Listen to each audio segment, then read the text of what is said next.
This is my MS project. MS. My project name is animal cell. This is mitochondria. This is lysosome.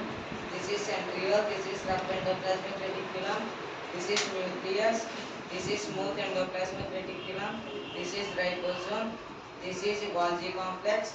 This is cytoplasm. This is plasma membrane. Mitochondria helps in cellular respiration. Lysosome helps in recycle cellular waste. Centriole helps in cell division.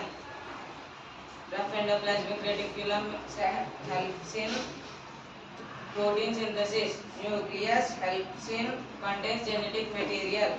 Smooth endoplasmic reticulum helps in lipid synthesis.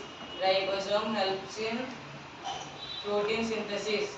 Golgi complex helps in packing and transport of materials.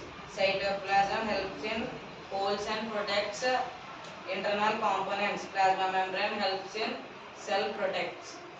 Thank you. Claps కొట్టండి.